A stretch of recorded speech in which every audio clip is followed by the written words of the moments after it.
Welcome to another episode, Middle Ground with JLE L.L.C, or Retreat to Life Family. We got another great guest for you today.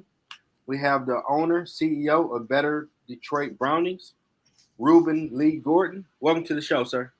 Thank you very much for having me. It's a pleasure to be here. I'm also glad that you're repping the D, baby, because that's what it's all about. What up, though? Yeah, got to do that.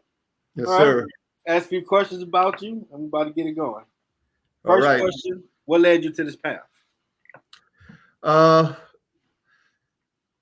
God and my mother.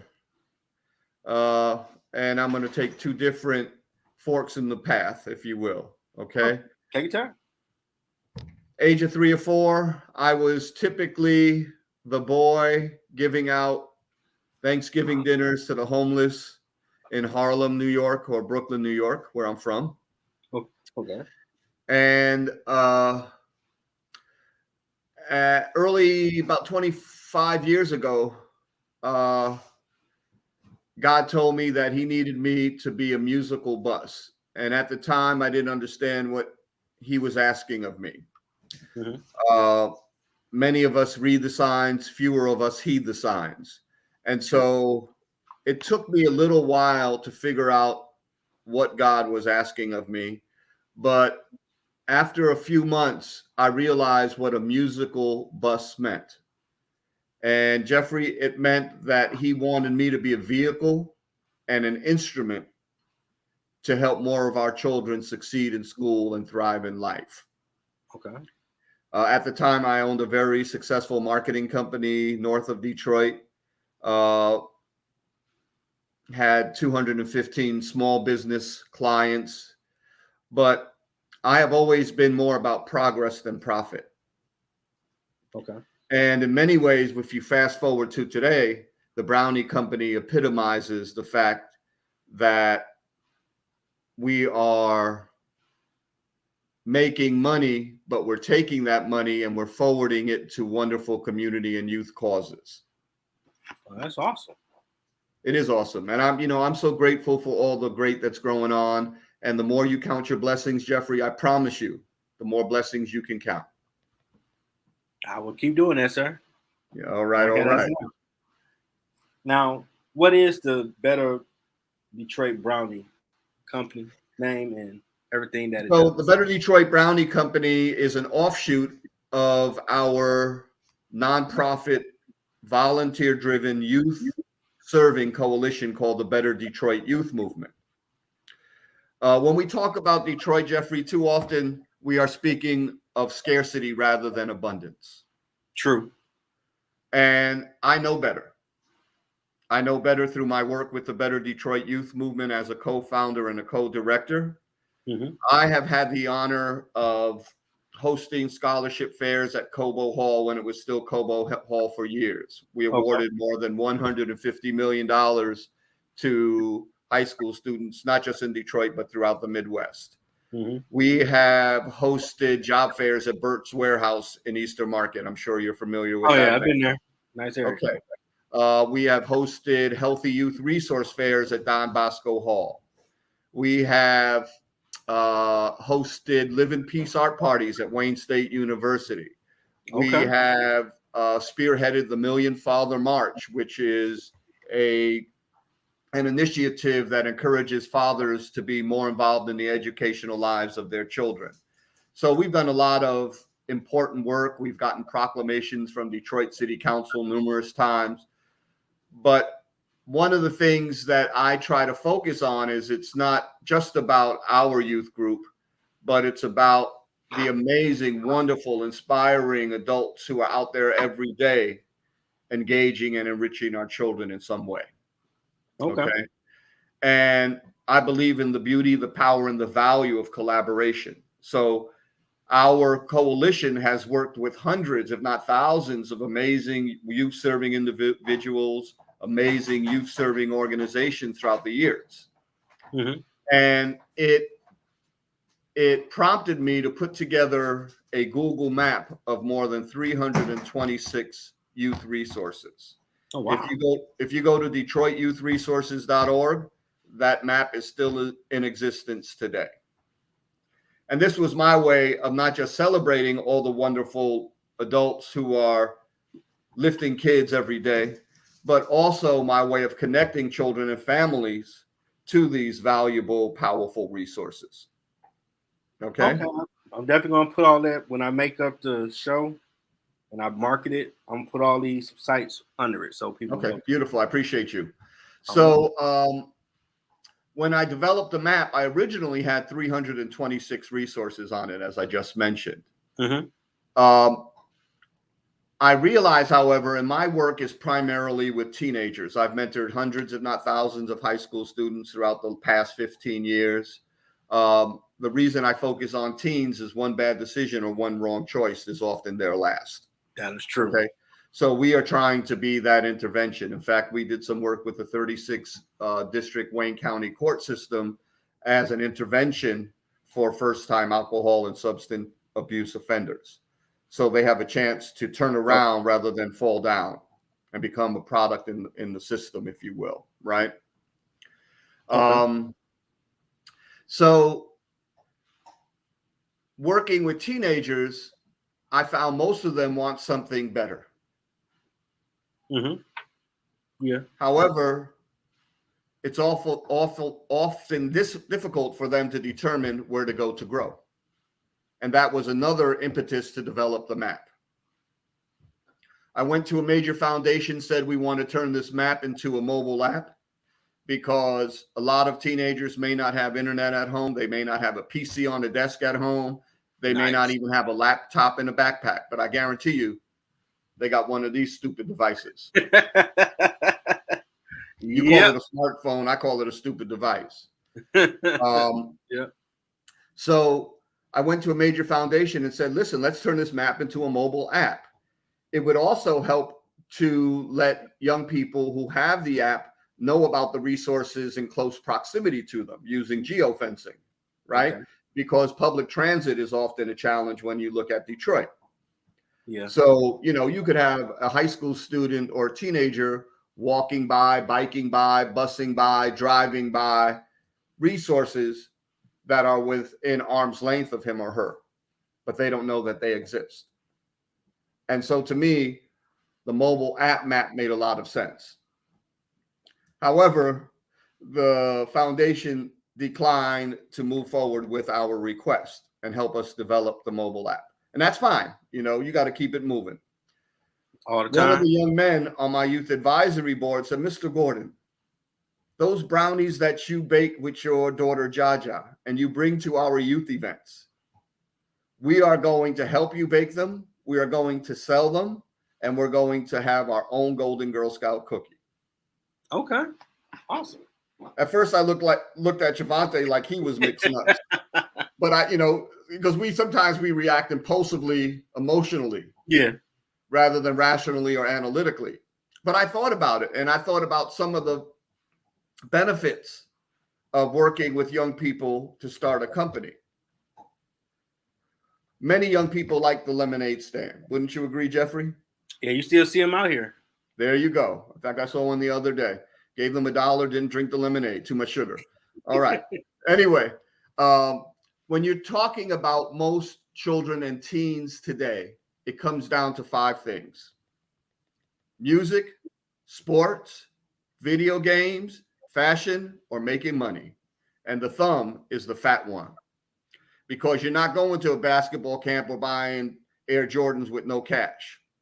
You're not buying a $300 belt, even though your pants are still sagging, with no cash. Okay? You're not buying the latest video games that cost an arm, a leg, and a nut with no cash. Okay? So cash is king. And based on my business experience over the years, I said, let me groom some of these young brothers and sisters that we are surrounded by on how to start a company and run a successful company. 29. So anyway, I spent 2 summers, the summer of 2017 and the summer of 2018, me and my kids, me and kids in the youth group, me and kids on the block and in the community, we baked dozens of brownie recipes. Oh, wow. I got it in. And I told them we don't have to be the best brownie, but we have to be the best brownie we can be. I also implored them to know that we weren't just baking brownies for Detroiters. We were baking brownies for rich women in West Bloomfield and rich kids in Ann Arbor too. Mm-hmm. Okay. We wanted our brownie to appeal to a wide cross section of people, cultures, and colors and regions. Mm-hmm. Okay. November 2018, we went to the world's largest food truck rally. Okay. And I bought 4 kids from the youth group, 250 brownies, and we sold out in less than 2 hours. Nice. That was my social proof that we had a brownie that was worthy of our children and that adults like you would enjoy too. Mm-hmm. Okay. 2019, we started a legitimate company, got our license from the Michigan Department of Agriculture as a limited wholesale food processor, got our commercial insurance, took the Serve Safe examination, passed that as a food manager certification. Mm-hmm. And like I told you opening the show, Jeffrey, I am just so grateful for all the good that's going on. These brownies are now in your Rivertown Market, Meyer, Jefferson Avenue, downtown Detroit. Nice. These brownies are in 6 restaurants throughout the region, from Rochester Hills, Walled Lake, Pontiac, Waterford, Shelby Township, and I got a waiting list of restaurants, including another Meyer on 13 Mile in Woodward waiting on brownies. Congratulations. That's awesome. It is awesome. And again, I'm counting them blessings, baby, because more blessings are falling on my lap and in my heart every day. So this summer, I'm really excited because we're going to start training our first 2 groups of teenagers on basic life skills, emotional self-control skills, basic business skills, and those who pass the muster will then graduate to become interns in the brownie company. Okay. Quick story. My 12-year-old daughter, she's now 14, 2 years ago, she and I went out with a shopping bag of brownies and brownie samples to about 10 stores on Livernois. Our youth group is on Livernois near McNichols. We went into 10 stores. This is my daughter and me. She was 12 at the time. Her pitch was, "Hi, my name is Jaja Gordon. I'm a proud member of the Better Detroit Youth Movement. I have some brownies that we baked for you and would like you to taste. If you like them, you can buy some. If you don't like brownies or don't eat brownies, you can make a donation to our nonprofit youth group. And if you don't want to do either, you can have a wonderful life." She made $115 in an hour, Jeffrey, selling brownies. Oh. And again, this was only 10, maybe a dozen stores. And so the light bulb went off. How do I scale this up and out so that more young brothers and sisters can make money? Jaja kept $65 of the $115 that she made, donated $50 back to the Better Detroit Youth Movement, our nonprofit group. And so when you can implore young people to understand, number one, you need them to help you make and bake a greater Detroit that all our children deserve. Number two, they have the power to make a difference. Put money in their pocket, but take some of that money and pay it forward to worthy community and youth causes. You truly empower a young person who didn't realize 30 seconds ago that they had that power. Okay, man, I'm in the Decker store at Cooley High School. You had that business class and you ran the store. And there you go. And there's a couple of other school-based stores that I'm aware of as well. And we're talking to several right now about getting our brownies in there. So, like I said, man, I am just so grateful for the favorable outpouring of open mouths and happy smiles and, people willing to dig into their pocket, their purse, and buy brownies to support our efforts. It's a blessing. Now, on your flyer you had sent me, you partnered with Focus Hope as well? We were baking out of Focus Hope. We're now baking at Marygrove College, which is a jewel on McNichols. You're talking more than 60 youth enrichment programs on their campus. You're talking a PK to 12 education institution on their campus as well.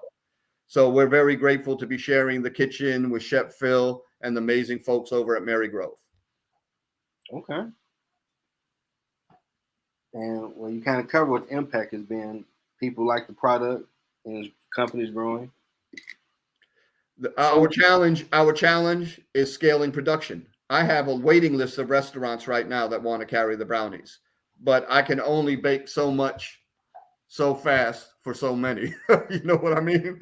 So I have to figure out, being a youth serving director now thrust into this commercial baking space, I got to figure out how do we scale production so that we're baking 180 brownies in the same amount of time it takes us to bake 18 brownies. And, God will provide. I'm just along for the ride, brother. I'm not even worrying about it. I feel that. I mean, you definitely changing lives, and they're seeing how the business cycle and principles work. And they can We're at Wayne State Farmers Market Wednesdays from 10 to 3. If any of your listeners want to come by and sample a Better Detroit brownie, please do. I will also qualify that right now I've pulled all of my brownies out of all restaurants and the Meyer because I'm having laboratory tests to know what our shelf life is, so that any Better Detroit brownie I sell, I know how long it's going to taste good, to the level we want it to taste good. We don't use preservatives or artificial ingredients in our brownies. So it's important for me to be able to scientifically tell a brother, a sister, a mother, a father, they'll ask that question, how long this brownie is going to be good. Because once I know that, then I can make sure that every consumer who tastes a Better Detroit brownie jumps with joy. Okay. I used to work in Wayne. Plumbers Market is an awesome spot. Yep. They popcorn. Where are we? Awesome. Woodward and Warren. So again, 10 to 3 every Wednesday till October, weather permitting. And, I'm doing events all over the region as well. There's a big event in Packard Proving Ground, Shelby Township. Later this month, we'll be there. And we have all kinds of opportunities embracing us. So I will, stay in contact with me. I will let your listeners know what's going on. We have a pretty strong presence on Instagram and Facebook. Better Detroit Brownies on Instagram, the Better Detroit Brownie Company on Facebook. And I'm always a phone call away, 313-597-7888. Let me repeat that for those slow people listening to the show. Reach us directly, 313-597-7888. And it's okay because I'm slow too, so it's all good. Now, are y'all on LinkedIn as well? I am on LinkedIn under R. Lee Gordon. Yes, you can find me on LinkedIn. In fact, I think I have 2 profiles on LinkedIn. Okay. I mean, that's definitely a great place of networking.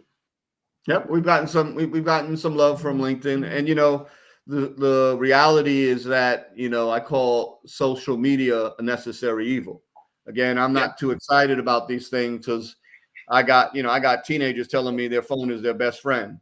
I got a wife who I got to slap upside the head sometime to put her damn phone down and do something. We don't actually mean that. No, I don't mean that. I would never. Any man who hits a woman is not a man at all. But you know what I'm talking about, man. We all get too engulfed in this thing rather than each other and the uplift. Every person, I believe, Jeffrey, that every person is placed here to be a blessing. We're all born to be a blessing. We are all born with a bone deep longing to make a meaningful contribution to the world. And we just imagine if we all did a little, how much we would accomplish. Be a better world to live in. Rather than the sick, sad, stupid world we're all forced to occupy these days. And so, again, I'm going to keep being the musical bus that God wants me to be. Despite the price of gas these days, I'm keep moving it forward. And I want to take our children to the promised land. And that's what my mission and vision is with the Better Detroit Youth Movement and the Better Detroit Brownie Company. Okay. Anything else going on this week? Market promote? No. So again, sales of brownies support a variety of different community and youth causes. Mm-hmm. And if you go to our Instagram page, again, it's Better_Detroit_Brownies. You'll see our profile. I'm always putting up flyers of upcoming events, some of which we're going to be a part of, some of which are just valuable to the community and or our children. Next week, I will be teaching 2 classes at Oak Park Academy about the basics of starting a company and being an entrepreneur. And in my case, a social entrepreneur. Again, an entrepreneur who's more about progress than profit. And so I'm excited about that. And before this, you ever had any entrepreneurial aspirations?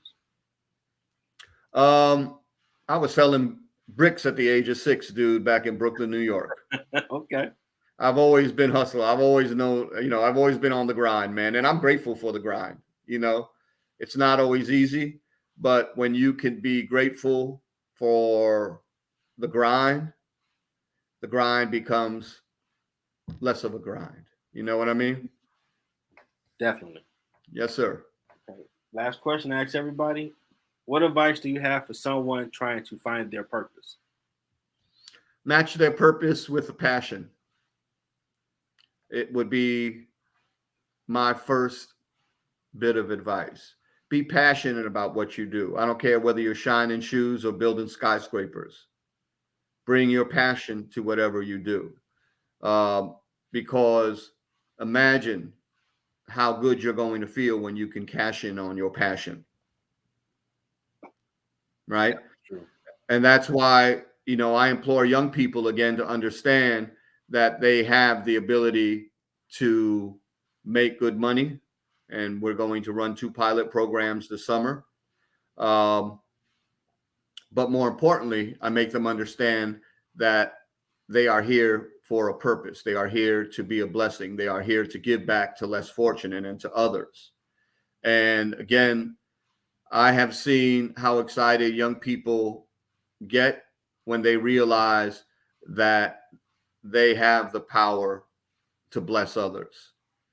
Our society doesn't necessarily offer a lot of opportunities for young people to realize that they have the power to bless others. And so when you have conversations centered on young people being a blessing to bless others, it changes their perspective about the world, and it gives them more purpose, and it helps them to find their passion. And part of that, again, is the passion to help others. Yeah, I would agree. Kind of go hand in hand. Yep. So again, just make sure that whatever you're doing, you're passionate about doing it, and it'll be so much easier when you hit the grind, right? Yeah, the grind is a different thing. Yes, sir. Yes, sir. But you learn something about yourself when you're going through it, though. Oh man, you know what? And what I've realized with this brownie company, because again, I'm not a commercial baker. I am a youth serving director of 15 years. Mm-hmm. And like I said, we've done a lot of important initiatives, special events over the years. And I've moved the needle somewhat. But again, the love that these brownies are getting over the past 3 years is making this needle look like the hands on a clock that's been sped up, because, like I said, wonderful things are engaging us and embracing us every day. So I'm just grateful for the grind, brother. Okay. And the pandemic didn't hinder you too much? Actually, the pandemic made us pivot, because I was ready to start baking brownies at 2 high schools, one in Ecorse, one in Detroit. Okay. And when the pandemic hit, shut that down. And so I had to sit down and say, okay, what do we do now? And I used that time wisely. Like I said, I focused on getting our business commercially ready so that I can go into the stores and the restaurants. And so I call our restaurants and stores carrying Better Detroit Brownies community partners. I told them, I'm not a vendor. I'm your community partner. Our job is to connect children and families to all of the resources that are out there for them, because every packaged brownie we sell has a QR code on the back label. That QR code will redirect consumers to our regional youth resource map. I talked about there being 326 resources on the map today, Jeffrey, that we're down to 76 resources. Oh, wow. And the reason I think that happened is because the pandemic shut down a lot of these youth serving groups and individuals. Yeah. And so we have work to do, but I'm always going to be, a lot of us talk about the problems. I walk about the solutions, bro. I'm always going to be strength-based and solution-driven. When God got your back, you're never concerned what's in front of you. When God's on your side, you're never concerned with what's in front of you. So Right, like I said, I'm going to keep it moving. And I know that God's going to take us to a better place. I use the same logic when times I wonder about this path he got me on. Like, just keep going. There you go. Keep going, keep growing, keep knowing. No. Yes, sir. Very awesome. That's why I met you and reached out to you. Well, thank you. I appreciate the opportunity again to be on your show. If your listeners have any questions, they can reach out to me. Again, our number is 313-597-7888. They can reach me directly. And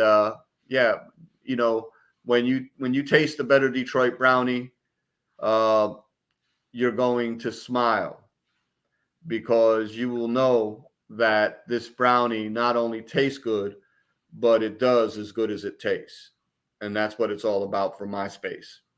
Okay. I'll add that number in when I put up all the links as well for the show. Okay. I want to thank the owner and CEO, Ruben Lee Gordon, of Better Detroit Brownies, for thank you sharing this journey and giving advice for others trying to find their purpose. If he can do it, you can do it. Amen. And you know what? When we're taking our children with us, so much the better. And that's why we're the Better Detroit Youth Movement and the Better Detroit Brownie Company. Again, thank you for this opportunity, Jeffrey. It's been a pleasure to meet you. I appreciate being a guest on your show. And, you're helping us fulfill our mission and vision to make and bake a greater Detroit our children deserve. So I'm grateful to you as well in that capacity. Oh, yeah. I'm going to let people know about you, brother. I appreciate the love, man. I can use all the love I can get. We got to keep that circle going.